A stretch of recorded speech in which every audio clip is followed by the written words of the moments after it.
Well, hello there everyone, I am Sabata92, aka Nightmare, and welcome back to Phoenix Wright, Ace Attorney. Well, in a battle of the Phoenix versus the Tiger, it would appear that the Phoenix came out on top. Apparently, something that I did kind of complain about it was that we didn't get to see too much about Violetta and her resolution, but apparently the anime does expand on this. I'll probably watch it later. I mean, I haven't even watched the Phoenix Wright anime just yet. I've only seen maybe a couple of clips, so I kind of know what, I think I know what Edgeworth and Gumshoe sound like. And I heard what the judge sounds like. Well, at least that's what that judge sounds like. I'm glad I'm sticking with my voice, at least. There's no way in hell I'd do that. The girl. Let her go. Whoa! That ain't good.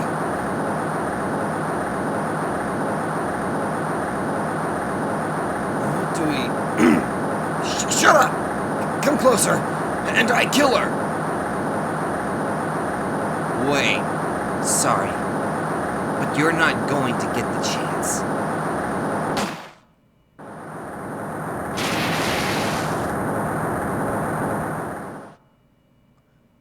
Was that who I think it was? The girl, the woman that looks almost like... Oh! I'm reading through the file of an old court case. It was the first case of my longtime mentor, Mia Fey. Fugitive data. Let's see, picture. Name, Terry Falls. Charge, kidnapping, murder, sentence, death penalty. Look at those tattoos. Fugitive movements. After escaping, Falls met with and then murdered Sergeant Valerie Hawthorne, recaptured on Eagle Mountain about 8 hours after his escape. This is interesting. Her very first client was a death row inmate who had recently broken out of prison. That was a whole year before Mia and I ever met.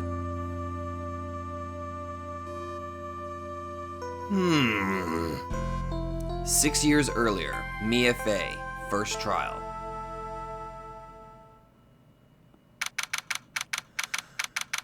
Really? February 16th, 9:24 a.m., District Court, Defendant Lobby Number 4. We're in Mia's perspective again? I'm so nervous. I feel like I'm going to die. I never should have accepted this case.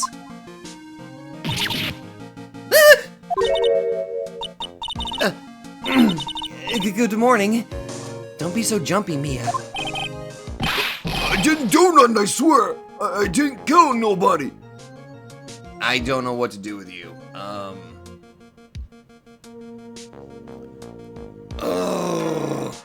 don't want to switch into like what I did for Tigray. Oh boy.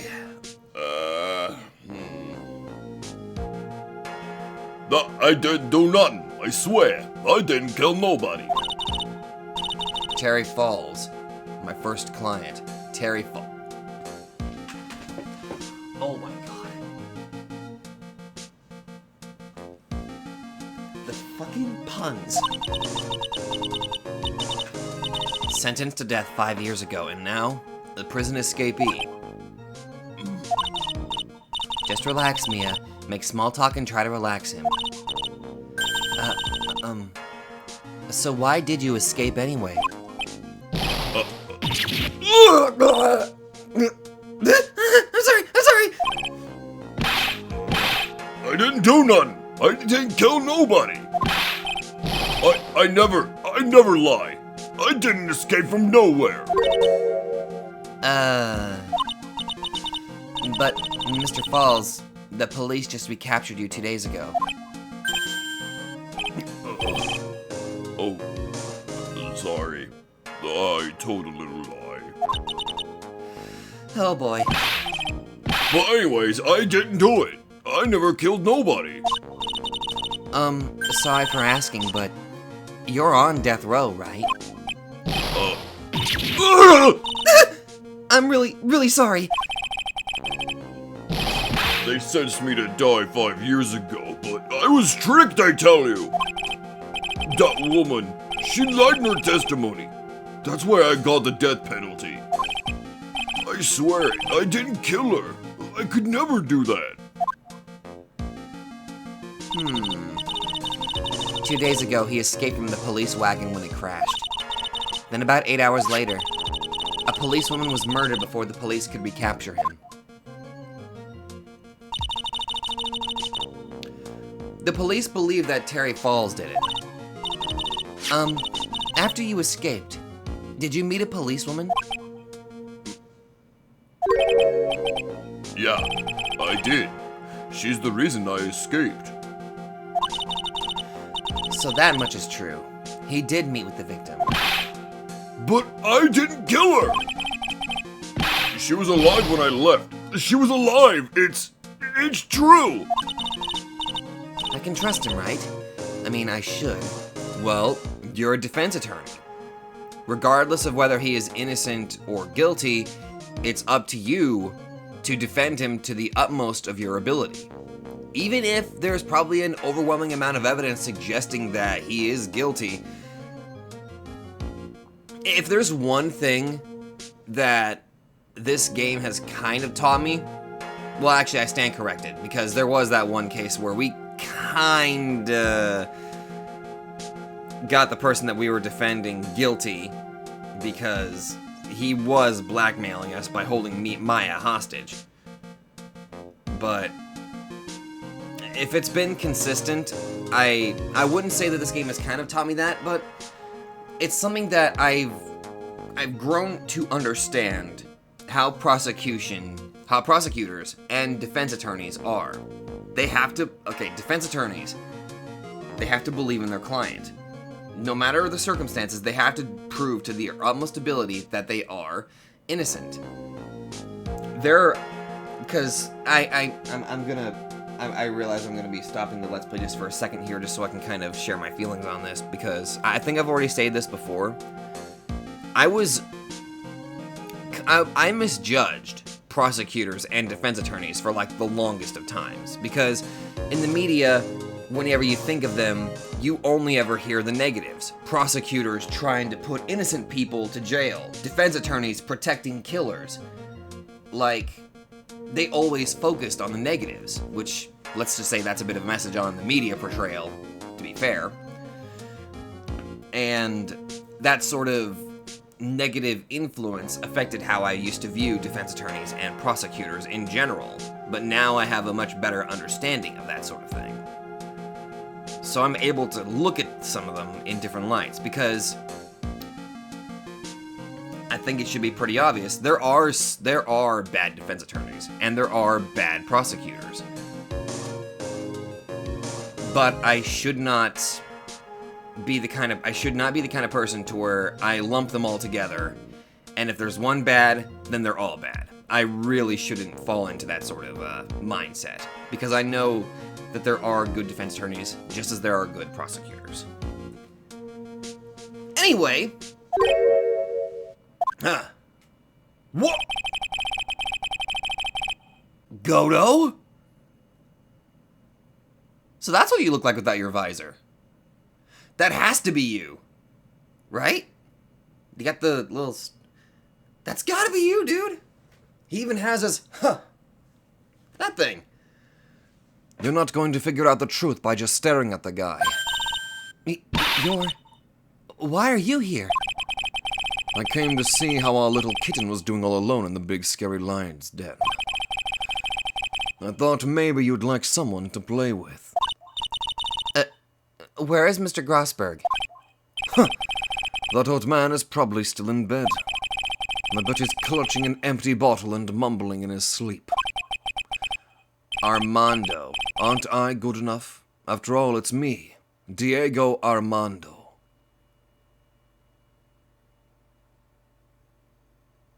Son of a bitch. I didn't say... So, Diego Armando, the finest attorney at Grossberg Law Offices is here for me? No. You've got it all wrong. Today, you're the finest. After all, it took an amazing amount of guts to take this case. Imagine. An escaped death row convict for a first client. Yeah. Thanks. I sure wish I could get out of it, though. Relax. I just heard some good news. The prosecutor for today is fresh out of his diapers as well. Really? However, unlike a certain somebody who I won't mention, like Crazy Fox, he's earned the reputation as a genius since beginning his law career. Genius? Well, it's about time to head in, kitten. Sharpen those claws of yours. It's go time. A solitary confinement cell for the condemned must be the world's loneliest place. And that's what my client ran away from. Every other lawyer gave up on him, but not me. When I saw those overflowing eyes and heard that simple, childlike voice. Childlike voice, I feel bad. I just had the feeling that he was telling the truth.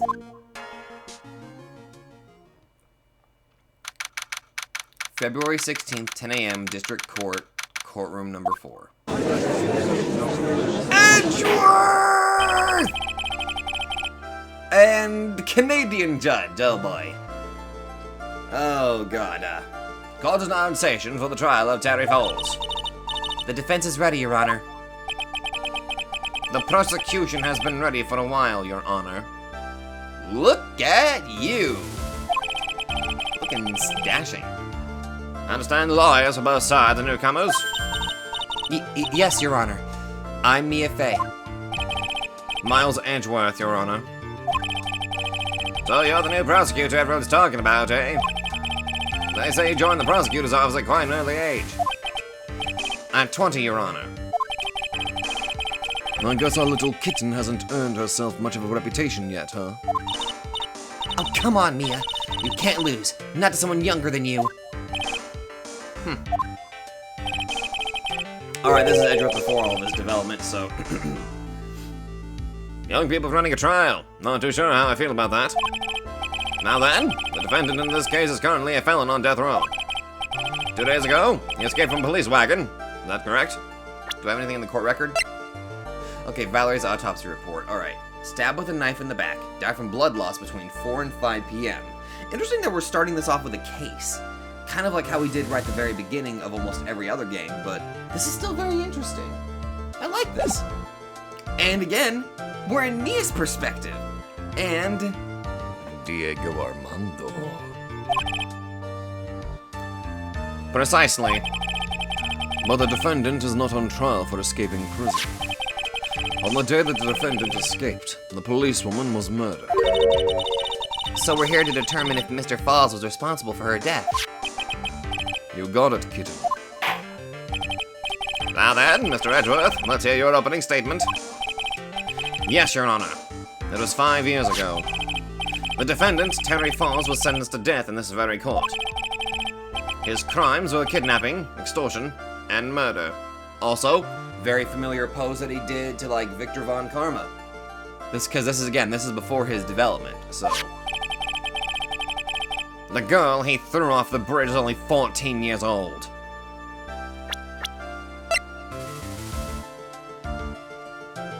The girl he threw off the bridge is only 14 years old. Huh. This is interesting. Falls 5 years ago.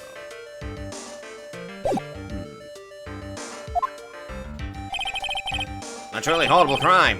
I remember it well. There was no decisive evidence, so the trial was long and protracted. Correct. But in the end, what finally decided the case was a certain witness's testimony. A witness's testimony.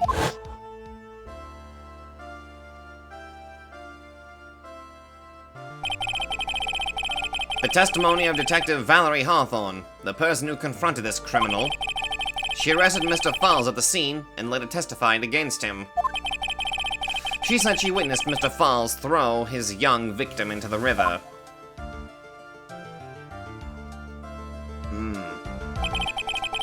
those who are not aware, Eagle River is well known for its powerful current. Most bodies that fall in are never recovered. So Miss Hawthorne's testimony was the one that put him away.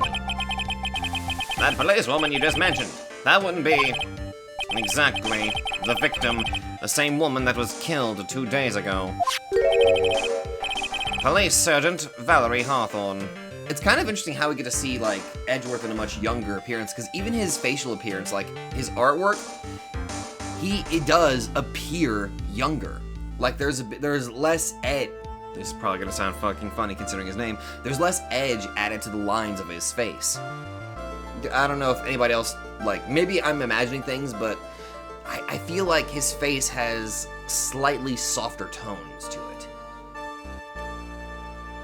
Police Sergeant Valerie Hawthorne. Aha! I see.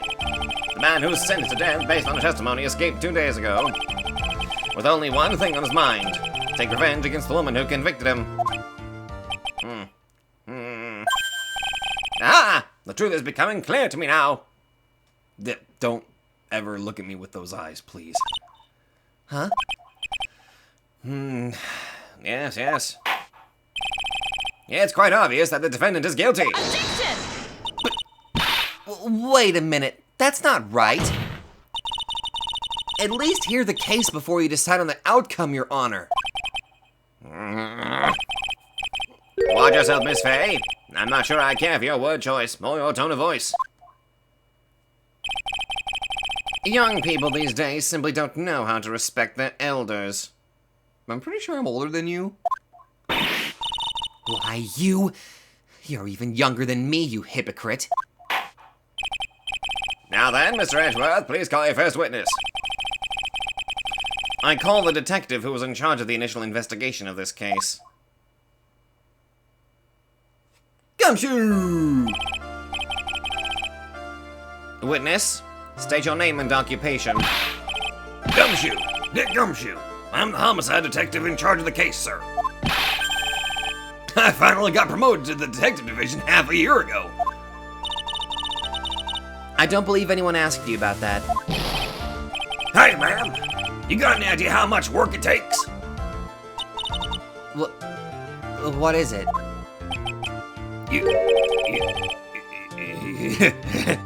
You're really gorgeous. Excuse me?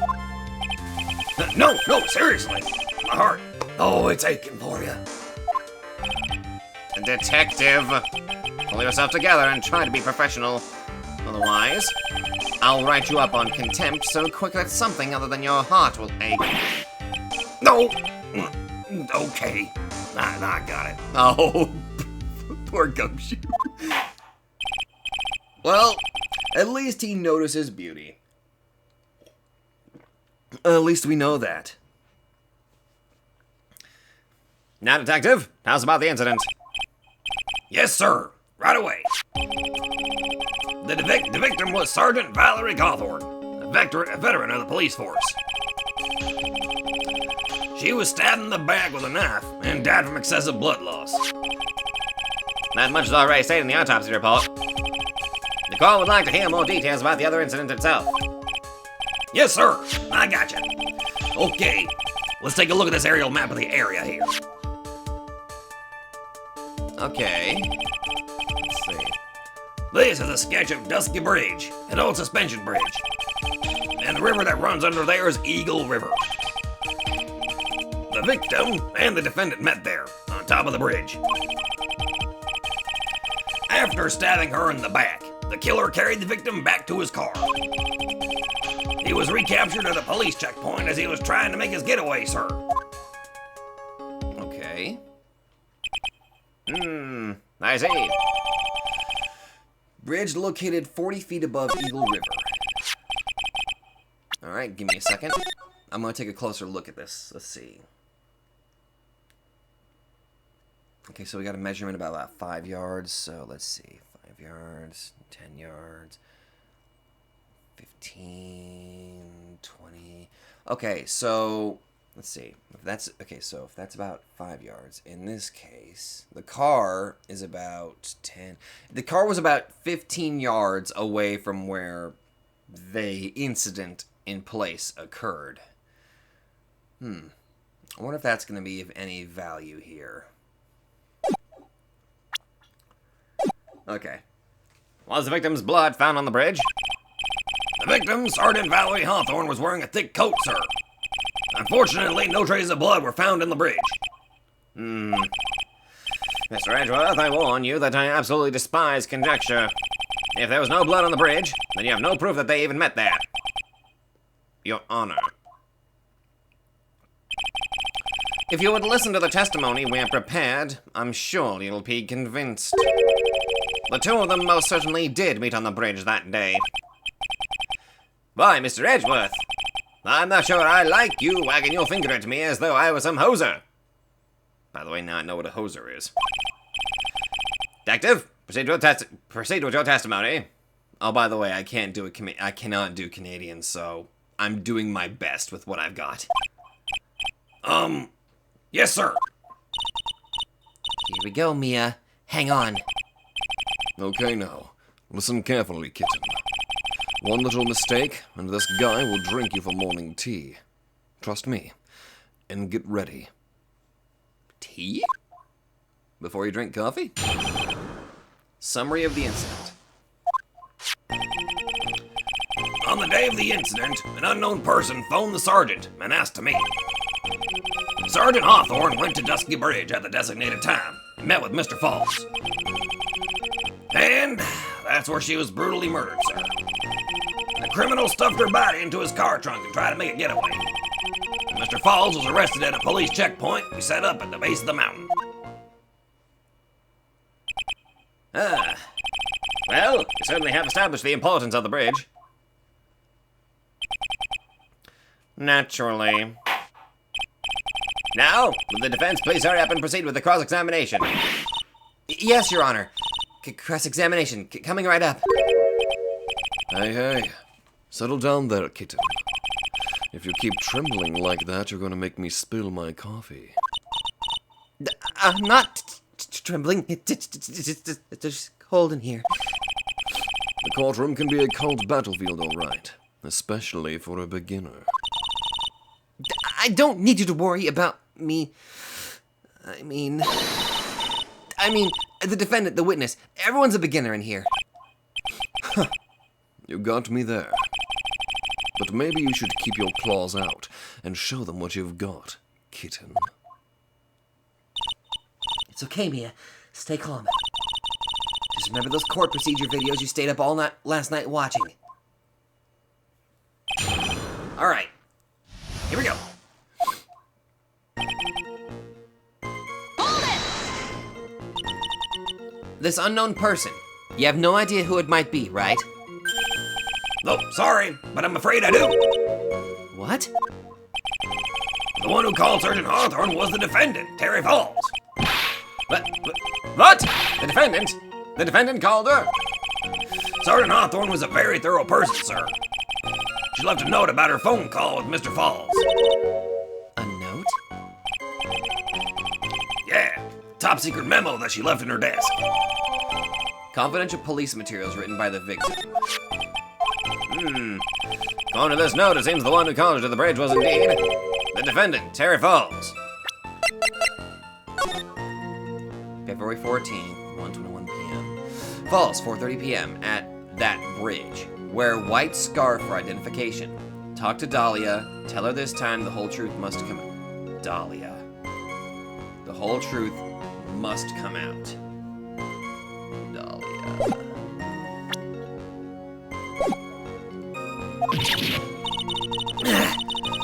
Whose bright idea was it to keep that note from me?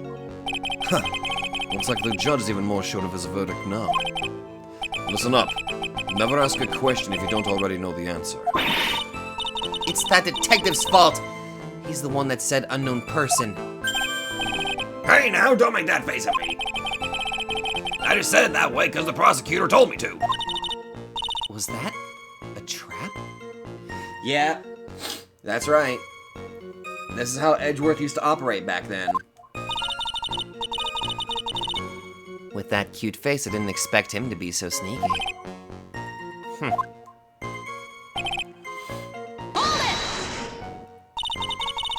A bridge up in the mountains. But why meet there? Well, because it is a very important place to the defendant, that's why. What do you mean by that? If you remember, 5 years ago, the defendant kidnapped a young girl. He was chased onto a bridge, and it was there that he killed his hostage. And the place where all of this occurred is, of course, Dusky Bridge. The very place where Sergeant Hawthorne arrested and handcuffed Mr. Falls. Huh. Return to the scene of the crime. How nostalgic.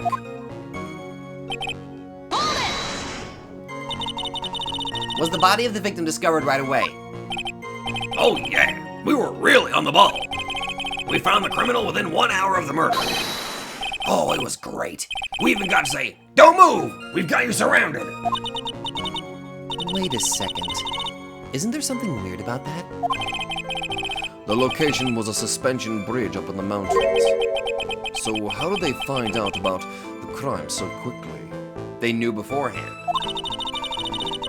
Sergeant Hawthorne must have mentioned the phone call to someone else, right? Dahlia. Huh. If that's what happened, then she wouldn't have been killed. Well, hold on, let me look this again. Right. That might be it right there. This memo is how they figured it out. She never mentioned the phone call from Mr. Falls, but she left a note on her desk about it. If only I'd noticed it earlier, maybe she'd still be alive. I wonder why she didn't mention the phone call to anyone.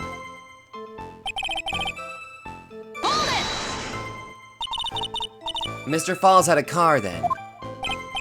Well, that bridge is way up in the mountains, man. The defendant and the victim both went up there by car. I mean, how else, right? What? You mean the defendant drove his own car? Well, no, of course not. It was stolen. He stole from a young couple that had been waiting at a red light. Car thieves. I'm not sure how I feel about car thieves. Is this guy sure about how he feels about anything? This is a photo of the stolen car's trunk. Ah. Naturally, that's the body of Valerie Hawthorne in there. Am I the only one noticing that it looks like the truck handle looks like it's been damaged somehow? Whoa, that doesn't look too comfortable. She's dead. The victim. She was stabbed in the back, correct? Yeah. For some reason, men always seem to get stabbed in the back. We're talking about a woman here. You can't tell from this photo, but the knife was stuck in her back, nice and firm. The condition of the body when it was discovered is very important information. Detective, was there anything strange or noteworthy in the trunk of the car? Well, here's a photo of the trunk, but I don't see anything strange, do you? Anyway, Mr. Falls was arrested at a police checkpoint we set up at the base of the mountain. Well, hold on. Let me look here.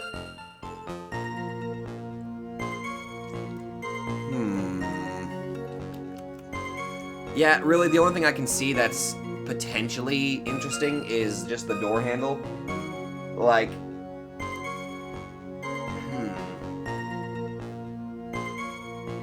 It looks like it had to be yanked or pried open. Like, he didn't have the key or anything like that that would allow him to open it. I don't know. Maybe I'm not seeing that. Okay, here's a photo of the trunk, but I don't see anything strange. Do you? Can I press on it? What did the defendant have to say about this photo? But what he always says, ma'am. I didn't do it. I didn't do nothing. That's all he says. Nothing? I wouldn't say he did nothing. At the very least, we know he stole a car. Nothing? Is it November?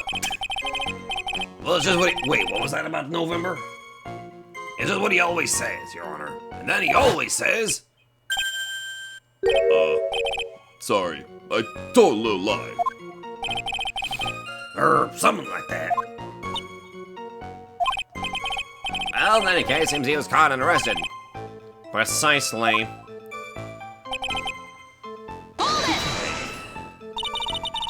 That certainly is some impressive police work. Well, no, actually, it was way too close for comfort. We set up that checkpoint just after 5 p.m. We figured that Mr. Falls might just try to run. Wait a minute. 5 p.m. But this happened at 4:30.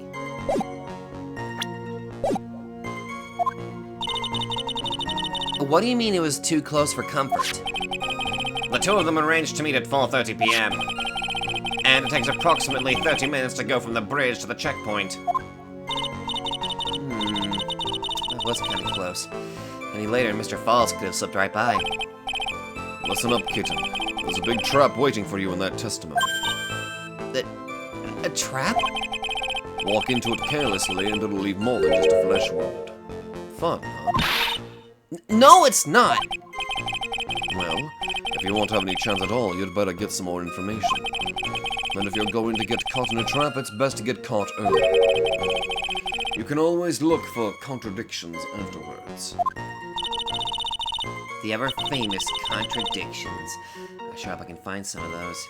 Yeah, believe me, so do I. I fucking don't know at this point, man.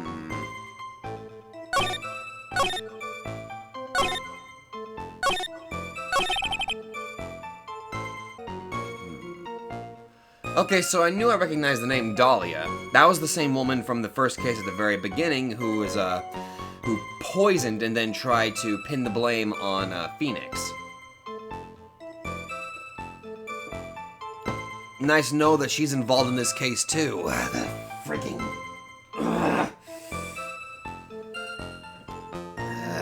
Sorry, just getting real fucking pissed off right now. Falls for bridge with a white scarf right now. White scarf representation. Ah, we got a problem. We got a problem. She doesn't have the scarf. I've already got that one. Witness!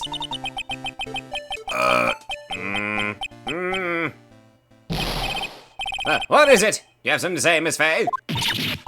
I'm sorry. I totally forgot what I was going to say. This is the first time I've ever had to actually address someone like that. Yeah, you should have practiced before coming to court. Honestly, Miss Faye, I'm not sure I like this. Say there, little kitten. Want a piece of my coffee candy? Candy? Well, you're still too young to be drinking real coffee. Come on, Mia, shake it off. You're a lawyer.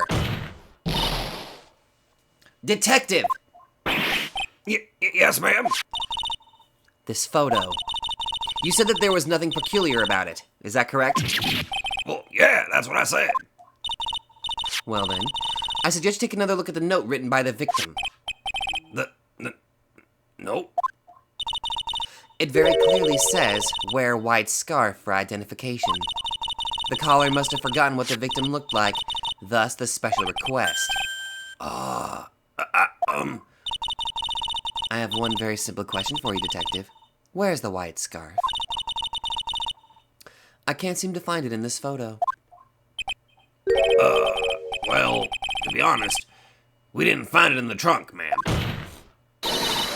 And you stopped there? You should have looked for it! Ah! The caller told her to wear it to identify herself, so I'd expect she did just that. Well, Mr. Edgeworth, what do you have to say about this?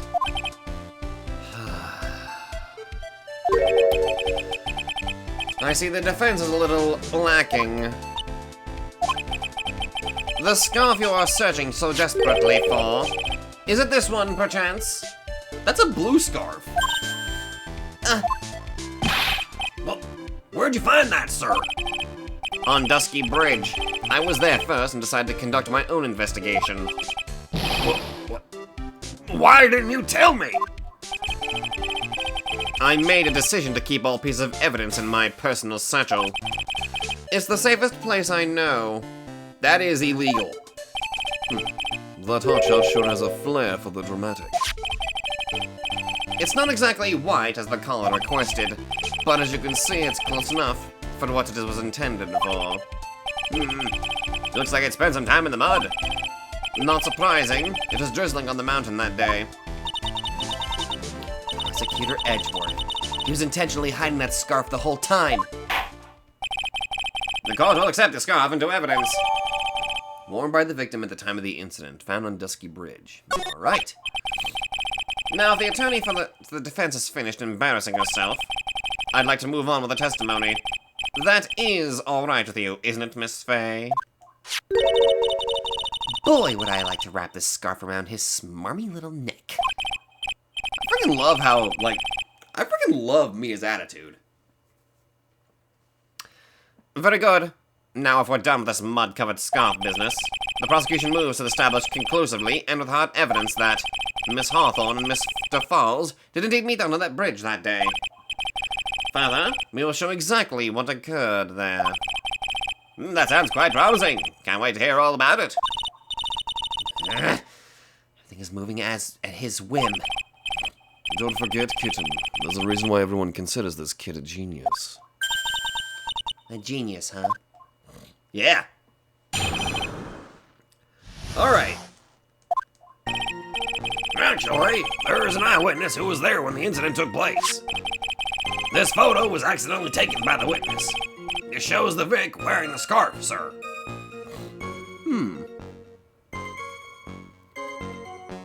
Okay. It was drizzling that day. Unfortunately, it's a little hard to see what's going on. Anyway, the criminal shoved the victim down from behind and stabbed her in the back.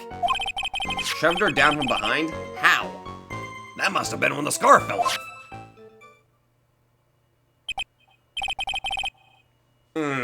Looking at this photo, you really get the sense that this bridge is very high up. It is about 40-foot drop from the bridge to the Eagle River down below. Mr. Edgeworth, who took this photo anyway? Well, let's just say that it was a well-intentioned third party. Aha! Potential witness! So, why isn't this person in the courtroom? Well, they said they absolutely did not want to testify. The person in question is a very delicate, Your Honor. Besides, as long as we have this photo, we see no reason to compel them to testify. Bullshit! Absolute horseshit! I'm not sure how I feel about that. Seems to have been taken by the witness.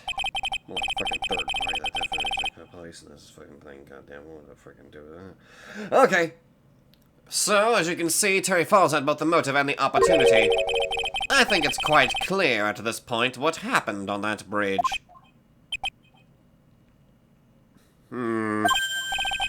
Ah! The truth is becoming clear to me now. Is it? Is it really? Huh? Yes, quite obvious. He's clearly guilty. Not again! That's not fair! I haven't even done my cross-examination yet! What do you mean? Holy crap. I don't know who's worse! Not sure how I feel about that. Who is this eyewitness? Oh, she's a college student. A female college student? Well, that's right. Meaning she's female and a college student, ma'am. She doesn't do well in front of other people, so I came to testify for her.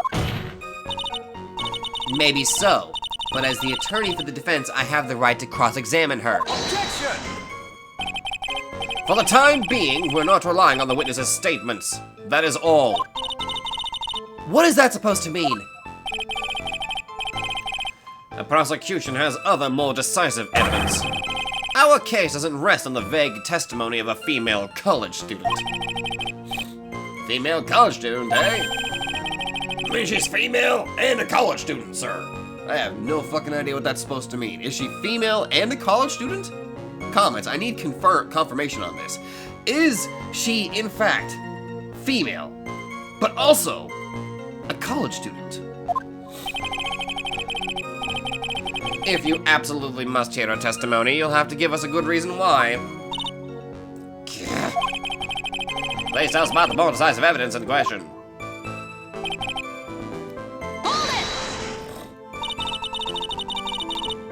The victim is wearing a scarf in that photo, all right. So about the witness who took this photo.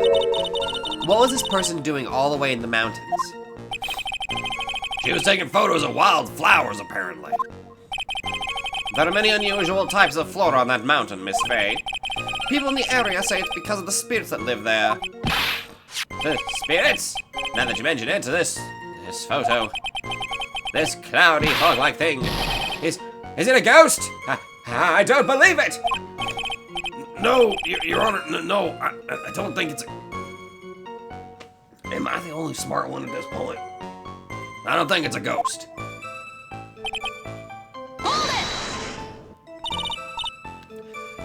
Drizzling, huh? That's right. There was a light rain coming down. The whole place was dreary. But not as dreary as the mood that's in this courtroom right now.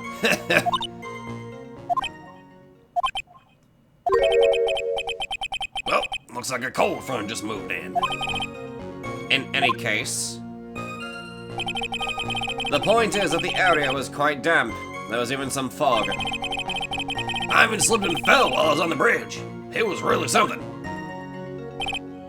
Slipped and fell on the bridge, you say? Is that part of the witness's testimony as well? Oh, of course it is. He pushed the victim hard in the back and she fell down right on her stomach. I remember that happening once myself. It was really brutal. What? Are you talking about seeing someone get pushed, or were you the one getting pushed? Or does it mean that you pushed someone down like that once? With his mind-boggling tales and the way he said brutal, I wonder if he's Canadian. Yeah. I most certainly wonder if he's fucking Canadian. I never would have fucking... Actually, I probably never would have guessed anyway, because, yeah. Save your nasty look for the right person. Huh? Take a look. Poor thing. The court record seems to have wet itself. Hey! Watch where you spill your coffee! The court record, huh?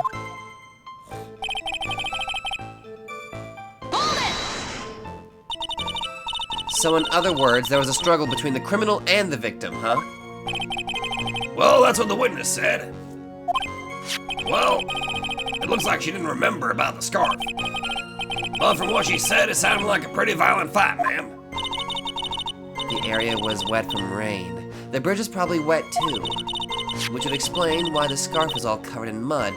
But there's something about his testimony that's still bothering me. Talk about a surprise. I had no idea there was a photo. So what do I do? You really still believe him, Mr. Crybaby, I mean. Of course I do. So the little kitten believes in fairy tales, huh? In that case, the answer is obvious. If what you believe is the truth, then that means that somewhere hidden in that testimony is a contradiction. One huge contradiction waiting to be discovered. That's your chance. Right. So, I just gotta figure this out. Look at the court record, huh? He said that whenever I was looking around here.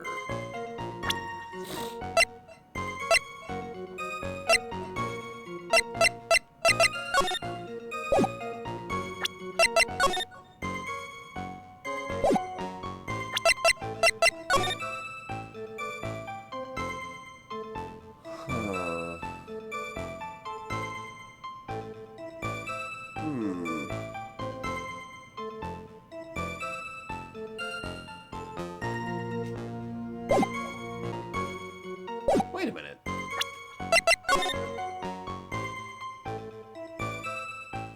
If she was stabbed in the back, she should have fallen forward, right? But from the looks of it, if only her scarf got dirty, why is her coat not, like, dirty? That seems a bit odd. Like, shouldn't it be dirty, like... The criminal shoved the victim down from behind and stabbed her in the back. Then why isn't her front all, you know, why isn't she all muddy? Objection! So at the time of the crime, there was a light drizzle coming down, correct? Yeah, and fog too. Just a generally soggy atmosphere. I fucking love that. Well, I have evidence that doesn't go with the soggy atmosphere. But there's a photo of the victim's body that was found in the car trunk. Considering the conditions at the scene of the crime, something isn't right. Well, by all means, please enlighten us as to what isn't right. What is it about this photo of the trunk that doesn't fit with the conditions that day? Her coat's not dirty. Naturally, the answer is right here. The victim's coat? As far as I can see, there's nothing strange about it. That's exactly what's strange. Recall the testimony. What were the conditions on the bridge that day? It was drizzling and foggy. Dusky bridge was all wet. If the victim really had fallen down on her stomach on top of the bridge, then the front of her coat should have been covered in mud. That's exactly right.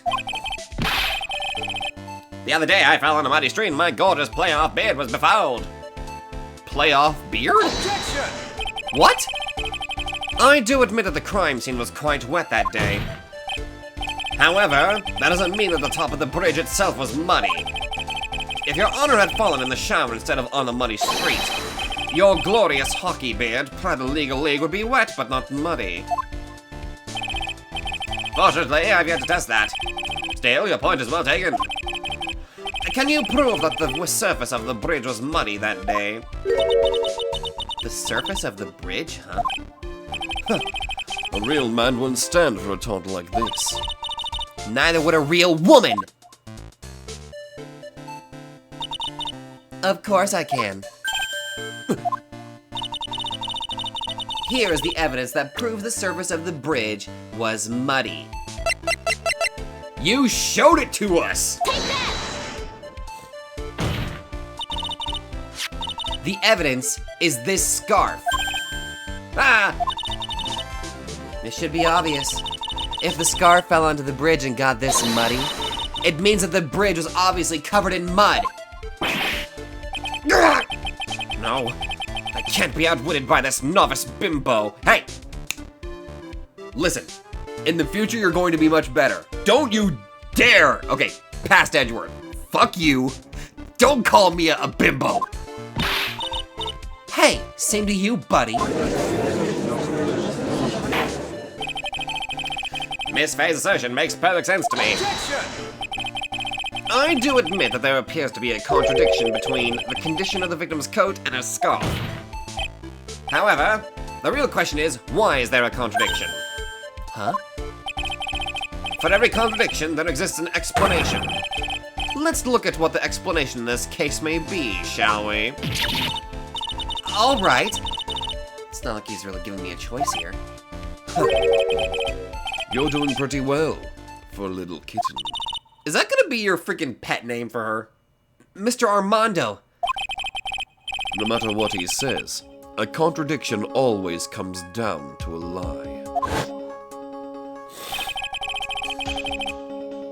It's either the victim discovered in the trunk, the witness's photo showing the defendant and the victim,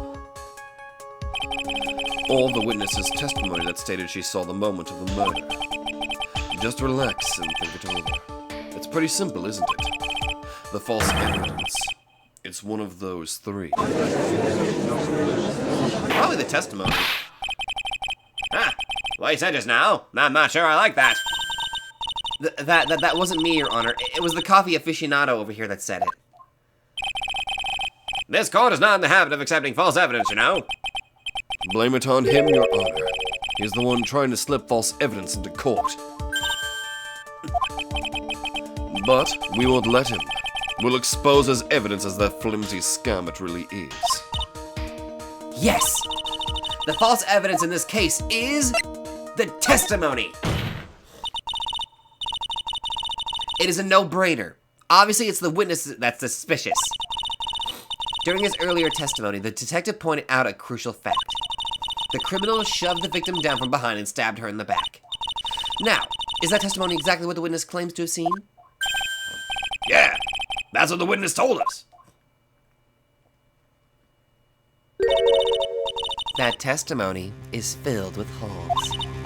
After all, the victim's coat isn't dirty at all. That's true.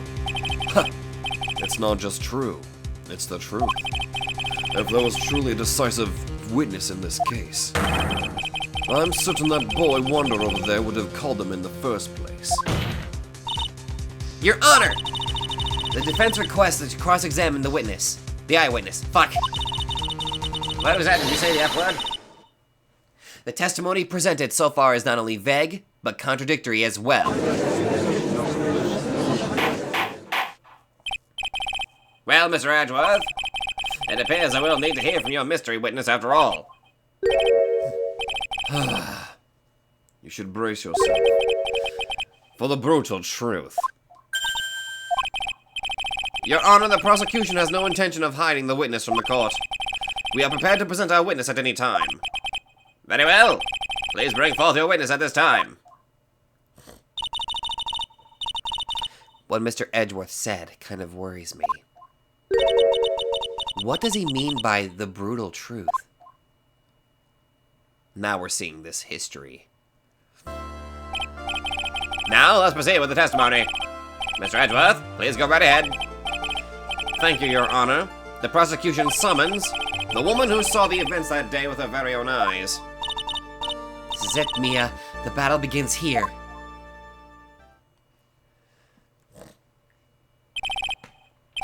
Witness, what is your name and occupation? You!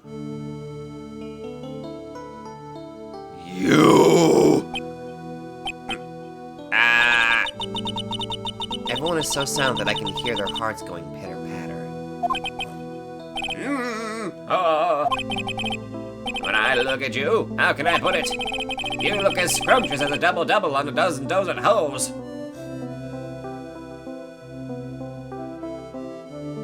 What? Now I feel like I want to hurry up and hand down the verdict, just like to have a bite. Hey, not so fast. God damn you simps. As I said before, this eyewitness is very sensitive and delicate. I would ask the court to please exercise care when addressing her. No! I already know how evil this woman is. Okay.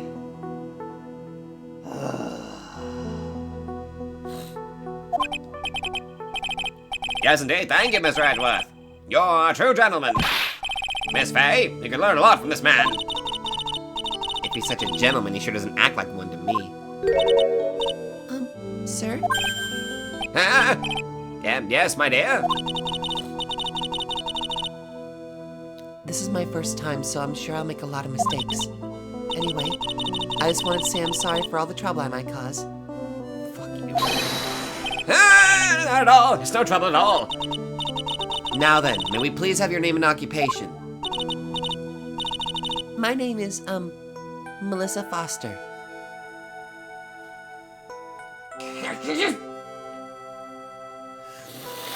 No! I'm a college student, a freshman in the literature department. You were on the scene when the unfortunate event occurred, correct? And you were the one who took this photo. Is that correct? Accurate? How can you be so mean? Now see here! What are you doing shoving that in her face like that? Huh? But it's just a photograph. It's not like it's something dangerous. Next time I'll be forced to penalize you. Uh-oh. I don't like the turn this is taken. Oh, fuck. Is there gonna be a fucking penalty every time I try to press her? Hmm? Is she staring at me? And you would be... Huh? I'm the defense attorney. My name is Mia Fey. I see. So you are... Now then, young lady, could you please give us your testimony? Yes, Your Honor. I'll do my best. I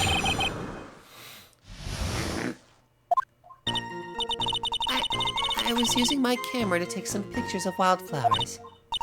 Then I noticed there were two people standing up on the suspension bridge. Suddenly, they just started fighting. That's when I hurried and took the photo that shows the crucial moment. And right after that, I called the police.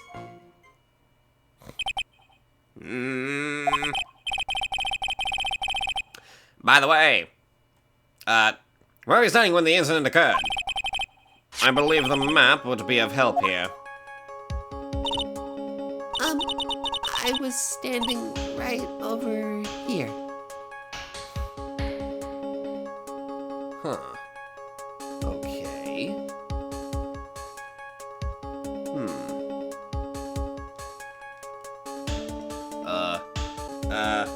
Uh-oh. The game froze. What the hell's going on? I think the game froze. Oh, come on! Alright. I think I'm back. Gonna freaking save again. Okay. So, I'm currently using the Pro Controller now.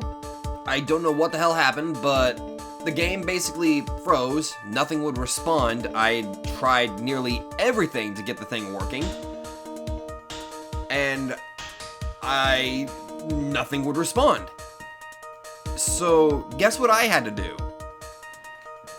I had to reset and do everything again.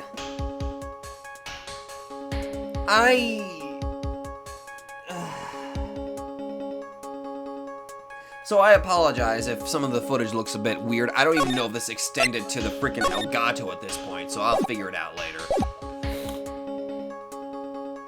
But we're back. We're back. I was standing over here. I was standing in a beautiful field surrounded by tall cliffs. Really? So I took the photo from that location, eh? I brought the camera I was using at the time, just like Mr. Edgeworth asked me to. Ho ho ho! What a cute camera! Just like its owner. With this photo, a small but powerful model. Alright then, Miss Fay, time for your cross-examination. But I warn you, make the witness cry again and you'll fail the wrath of my gavel. Fucking Christ. Okay, so we got a penalty system. Great. Okay, in that case, fuck it. I'm just going to immediately cancel whatever the fuck. I'm just going to find the contradiction and then cancel her out. Okay. Use the camera that takes pictures of wildflowers. And notice that there are two people standing up on the suspension bridge. To start fighting. That's when I hurried and took the photo that shows the crucial moment. That's when I hurried and took the photo that shows the crucial moment.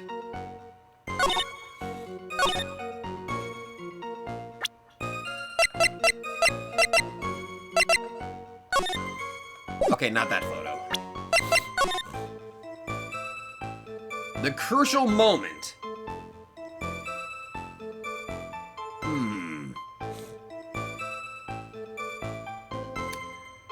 You said they just started fighting. That's when I hurried and took the photo that shows the crucial moment. That does not look like fighting. So, fuck you. Witness, when you said you took a photo of the crucial moment, is this what you meant? All I can see in this photo are two people facing each other. You testified that you saw the two of them starting to fight. Normally, that's the kind of thing we would refer to as a crucial moment. Why haven't you presented a photo like that? Well, you see... The photo we presented was the only one there was. But if you really wanted to capture the crucial moment, then what happened next? You must have taken a photo of it. Go! Go!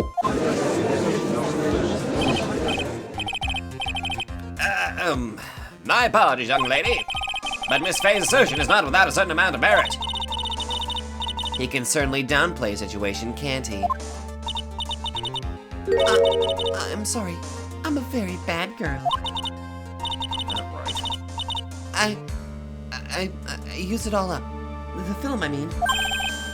You ran out of film? This photo was the last one. What? Unfortunately, that is the truth. I personally examined all the photographs she took that day.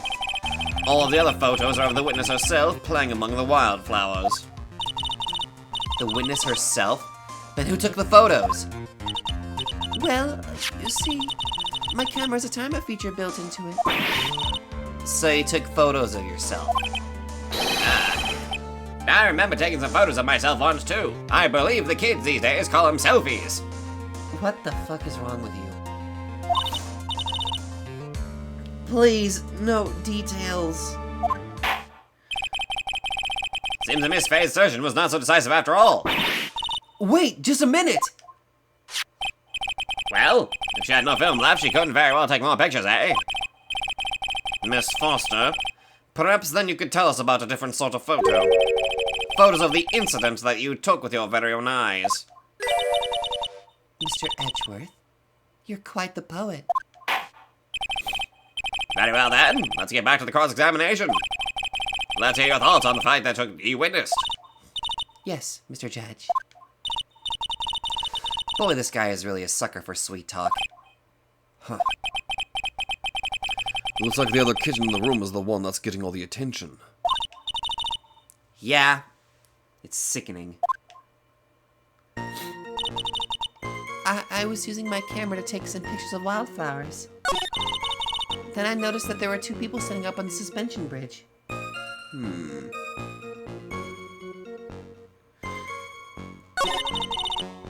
just started fighting. The victim turned around and tried to run away, but she only got about 10 yards before she was stabbed in the back.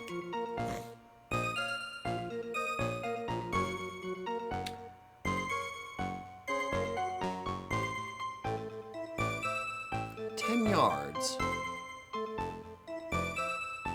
10 yards. What was it that stated the measurement of yards? Okay. That happened. Fine. That's not possible because there's a fucking gap in the bridge. She wouldn't make it that far. You're lying. Objection! Witness, your testimony is a joke. Huh? What? But I just... Miss Faye, thought I warned you not to make the witness cry. One short testimony and two bad contradictions. There's no possible excuse! You say there were two contradictions? It's simple. Just take a look at the diagram of the area. According to her testimony, the two of them were in the middle of the bridge. But if they were, and the victim had turned around and tried to run, well then. She would have hit a dead end. You said 10 yards, but she couldn't even have ran even 5. Because Dusky Bridge has collapsed on that side.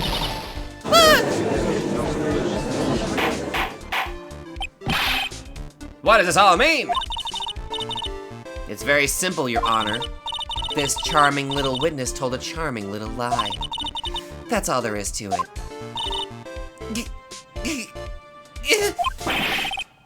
This beautiful young lady has been lying to the court. Objection! Just a moment, Your Honor. Mr. Edgeworth. Your Honor, allow me to personally apologize for the confusion. What do you mean? There's one major mistake in this diagram. What did you say? What are you referring to? It's all because this diagram was made after the incident occurred. It's a very old bridge. We couldn't find any official blueprints of it. So you're saying? I'm saying that even though this bridge is currently in disrepair, there's no evidence that can prove that the bridge was broken during the incident. That's ridiculous! You can't actually tell the condition of the bridge from this photo. I apologize to the court for not being more clear when I presented the evidence.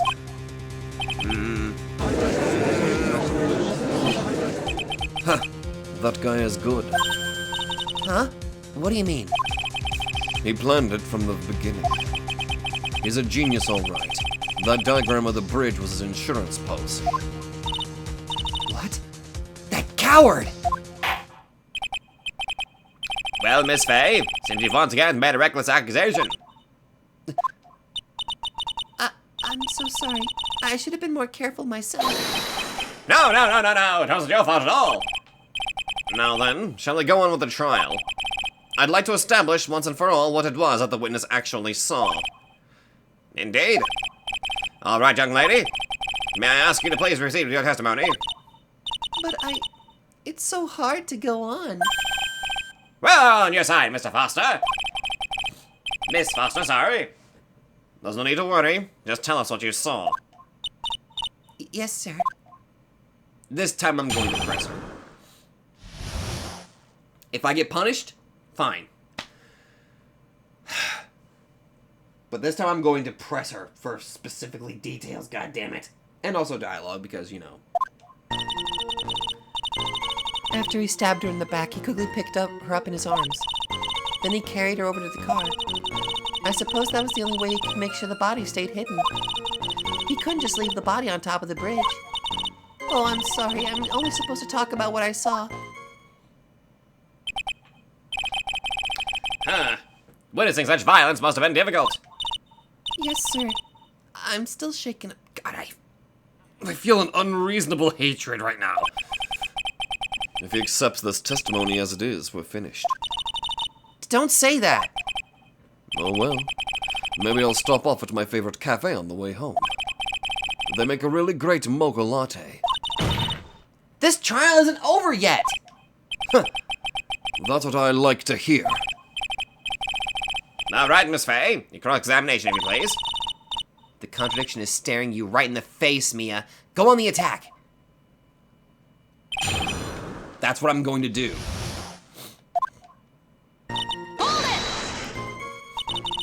Are you saying that the victim didn't fall down on the bridge? Actually, maybe she did. Of course she didn't fall down on the bridge. If she had fallen down, this photo wouldn't make any sense. If that was the case, her coat would have been all muddy. If you don't mind, I was asking the witness. No need to be so rude. Well, young lady. Of course she didn't fall down. The man in the prison uniform grabbed her before she could. Well, one step too slow. And then, what did the defendant do after that?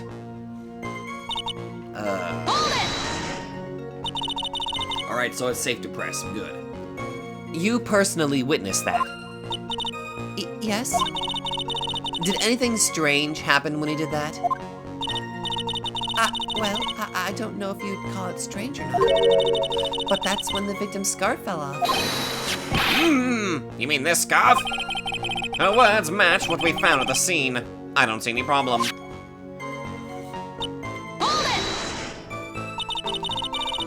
You mean the defendant carried the body all by himself? Yes?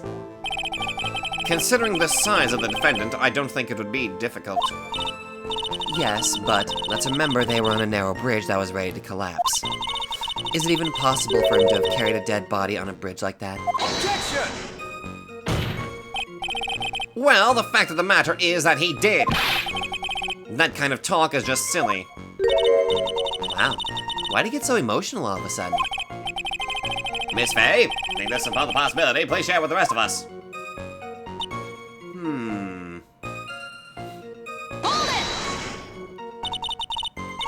Why do you say that? It's already a broken down bridge hidden away in the mountains. Doing anything more to hide the corpse would be going overboard, wouldn't it?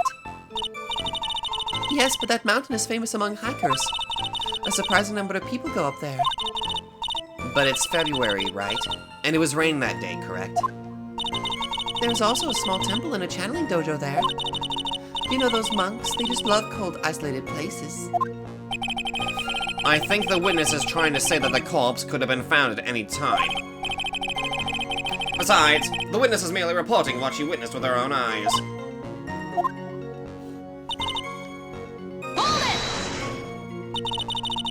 And you're absolutely certain that it was my client who was carrying the body? Well, he was wearing a prisoner's uniform, but as for his face... So you're saying you didn't get a clear look at his face? Well, they were far away and it was raining as well. I thought I was the one supposed to say exactly what I saw. Excellent! You're remarkably honest, young woman. Something about this testimony is bothering me, but what? Hey, kitten. Have you ever put salt in your coffee? No, why would I? Who the fuck puts salt in their... Well, actually, wait a minute. There is something called salted mocha. Why not? Huh? It may actually go better with coffee than sugar, right?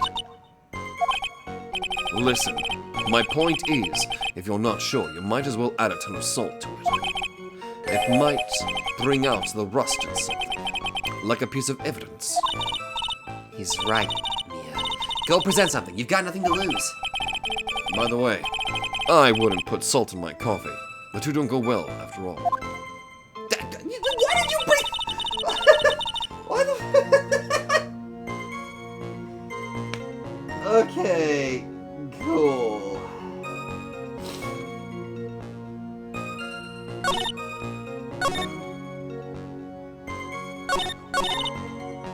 I suppose that was the only way he could make sure the body stayed hidden.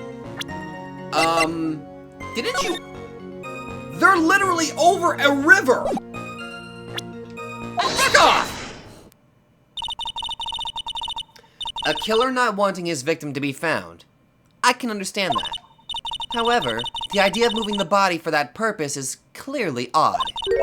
There was a much easier way to make sure the body wasn't found. Well, what is it?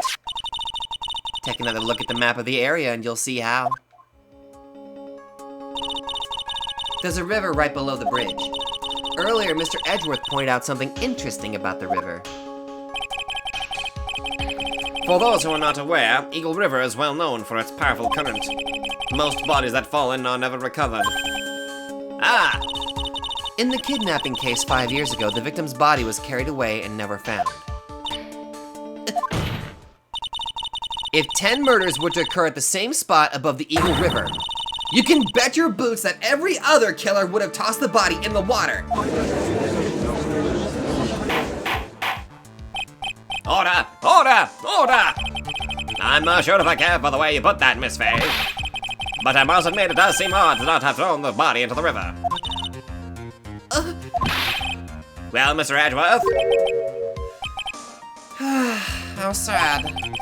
Perhaps Miss Faye would do well to try taking a dip in the river herself. After all, you claim to be such an expert in the ways of nature. What are you talking about? My point is that no matter how odd you may find the killer's method of body disposal, the fact is that this is what the killer did. None of your arguments have anything to do with what the witness saw. Quite true. Damn it. Miss Faye, seems that your assertion is without merit after all.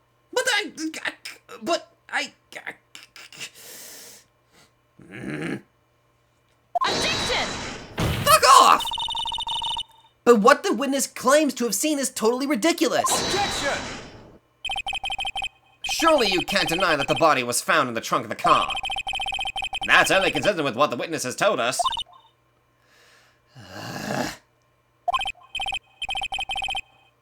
Please, witness, go on with your testimony.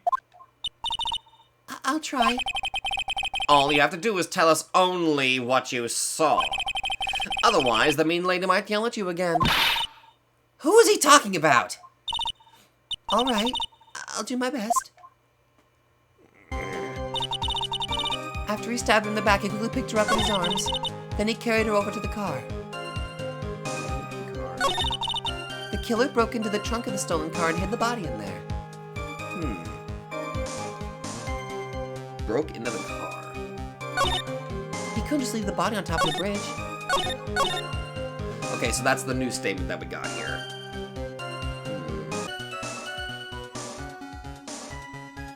Oh! Oh! That's another lie! Objection! How the fuck could you see it when there was a rock in the way? That's not possible! You couldn't have seen him do that.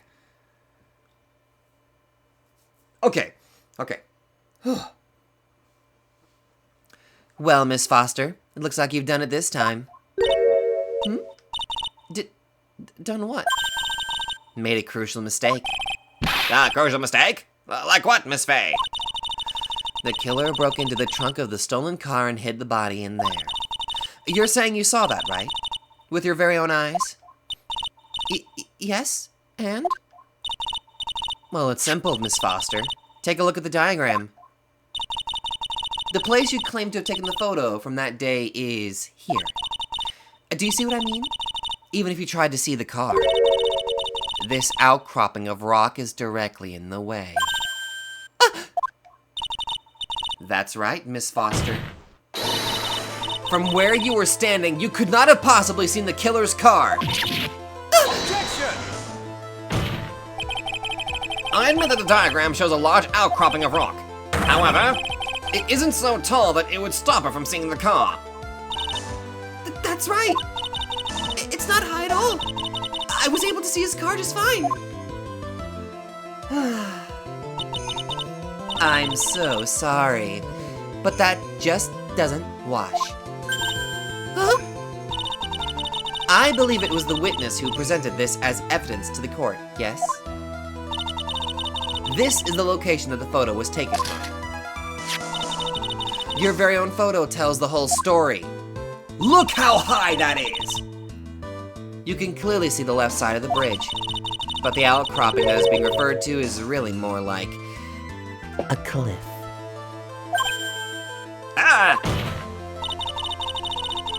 Your view should have been completely cut off by this cliff. But still, you claim to have been able to see the killer's car. No! Order! Order in the court! What is the meaning of all this ballyhoo? Ballyhoo? Ballyhoo! Objection! Your Honor, don't jump to any hasty conclusions. The fact that the escapee fled in the stolen car was reported on the news. After witnessing a murder, I'm sure you can appreciate that the witness was very upset. She must have heard about the stolen car and convinced herself that she saw it. Objection! Really? But she was repeatedly warned before starting her testimony. She was told to testify only about what she saw with her own eyes. Oh! Mr. Judge? What is it? I think I must have remembered things wrong. Hold it! Fuck! Hey, wait a minute! You can't just say that! Objection! Miss Faye, No one on the face of the planet is perfect. Yes, indeed. Quite true. You know what they say, to err is human, to forgive divine. I'm inclined to give the benefit of the doubt to our witness here. That's not fair! Save the tears for later, kitten. Mr. Armando. Don't look back until the trial is over. Now is the time to go forward. But that wasn't fair. Okay, kitten.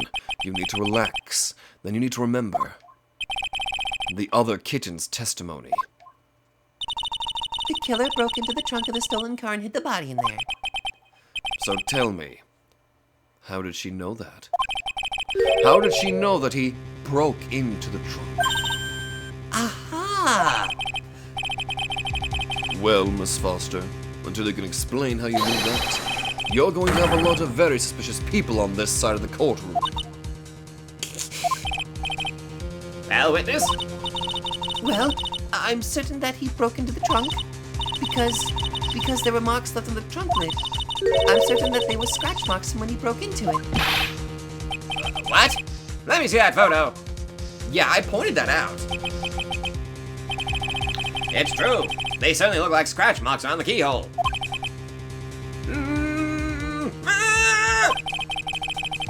It's obvious that this trunk has been broken upon. Open, fucking, upon, fuck. I don't know how to English. Well, Miss Faye, are you satisfied? The judge is on her side. I can't make any mistakes here. What she just said, is there a contradiction in there somewhere? Well, yeah. That should be fucking obvious. Melissa Foster, it looks like you finally betrayed yourself. What? You said you were in a field taking photos of wildflowers. But even so, you knew about the scratches. The question is when? When did you get a chance to see those scratches? She might have did it. Finally! I finally got her! I'm getting pretty tired of waiting over here. Then perhaps it'd be faster if Miss Faye explained herself. Your Honor, there's only one possible explanation. She did it! The reason the witness had seen the scratches was she had me passing by, she put the corpse in herself, she's the owner of the car. She put the corpse in herself! There's only one way that the witness had the chance to see those scratches. Yes? Well, what is it? Naturally, when she opened the trunk and stuffed the corpse in herself. What? The person who really hid the body in the trunk of that car was Melissa Foster. It was you that did it, wasn't it? That's ridiculous! I could never! It was the man in the prison gob! He is the one that... I don't think so, Miss Foster. If Mr. Falls had been the one that put the corpse in the trunk, he would have simply used the car key. There's no need to break it open. Yeah, because if he stole the car, He would have had the car key! But he stole the car! He stole it from a young couple that had been waiting at a red light. Which means that the key would have still been in the ignition. I see. Thank you for telling us about the scratches, Miss Foster. Without that, we never would have uncovered the truth. That it couldn't have been Mr. Falls that put the body in the trunk. No! Preposterous! To even suggest that the witness put the body in there. If that were true, then how do you explain the photo that she took? The corpse could only have been put in the trunk when the incident occurred. And we already know that at the time she was taking photographs. Here's your chance, Mia. Finish this thing! On the contrary, I'm not so certain about that anymore, Mr. Edgeworth. There's no need to think too deeply about it. What I'm saying is the shutter for this may not have been pushed by Mr. Foster herself. Because what does she say? This bitch has a timer function!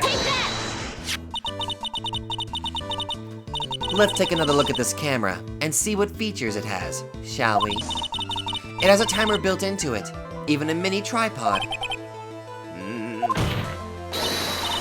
Why? It's almost as if she had just brought this camera just to take this picture. Objection! What are you trying to say then, Miss Faye? That when the crime occurred, Miss Foster wasn't in the field as she claimed? Well, if she really did use the camera's auto timer, then the answer is yes. She was somewhere else. Exactly. She was not in the field. Will the defense please explain further? Listen up. This is a crucial point. Where was Miss Foster when the incident occurred? In answering that question will also make clear Miss Foster's true identity. Well then, please answer this question. Where was Melissa Foster when the incident on the bridge occurred?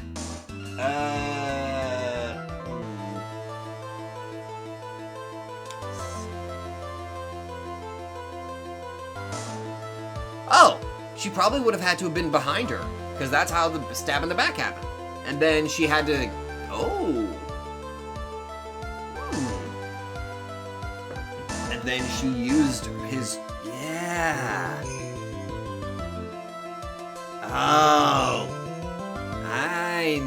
how to do this. Take that! She was right there. Naturally, the witness was right here. But that's where the victim, Miss Hawthorne, was standing.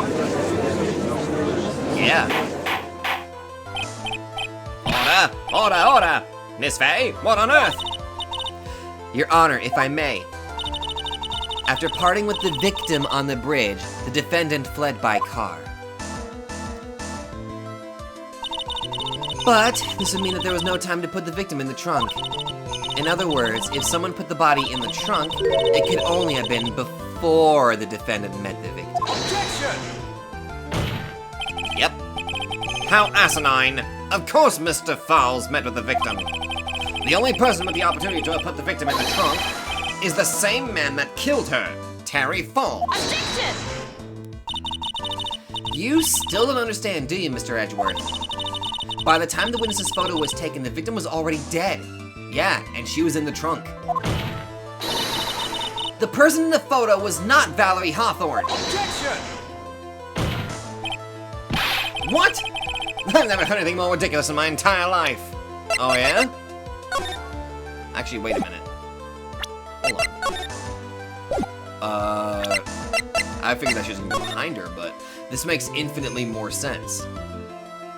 She had to wear the white scarf. Yeah, or the scarf to kind of...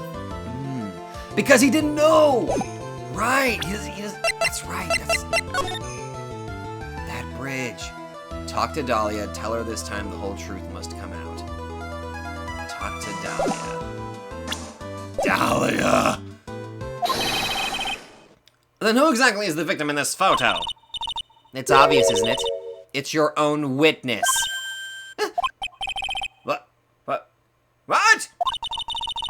It's the only possible explanation. The woman that Mr. Fowles met on the bridge that day was not Valerie Hawthorne. It was you, Melissa Foster! Let's remember that it was raining and foggy on the mountain that day. Mr. Fowles himself believed that the woman in front of him was Valerie Hawthorne. Hey! But the defendant knew Valerie Hawthorne very well. After all, she was the woman whose testimony helped get him convicted. Objection! But since then, my client has spent 5 hard years in a federal penitentiary. He couldn't remember exactly what she looked like anymore. You're just making this up as you go along. Where's your proof? Got it right here. This beef said will blow this case wide open. At the time of the incident, Mr. Falls had forgotten what Valerie Hawthorne looked like. Yeah, because guess what we got? Take that! This bitch! Mr. Falls had forgotten the victim's face. That's why he needed some piece of identification. Namely, this muddy scarf. Yeah, how do you like them apples, bitch? It was Mr. Falls who requested that she wear the scarf to identify herself. That's already been proven by the note the victim left. In other words, as long as you were wearing a scarf like he asked, anyone could have pretended to be Valerie Hawthorne. Well, what do you have to say to that, Melissa Foster?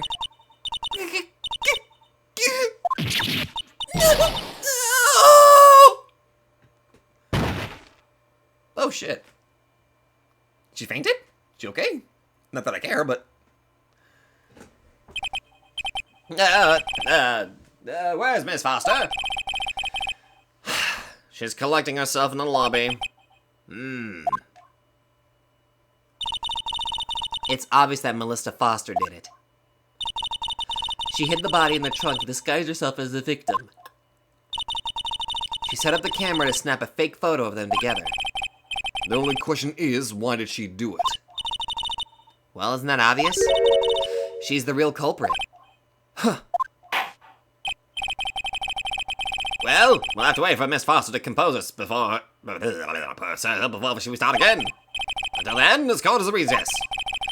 The defense and the prosecution are about to wait in their respective lobbies. Yes, Your Honor. Understood. Very well, this court is in recess.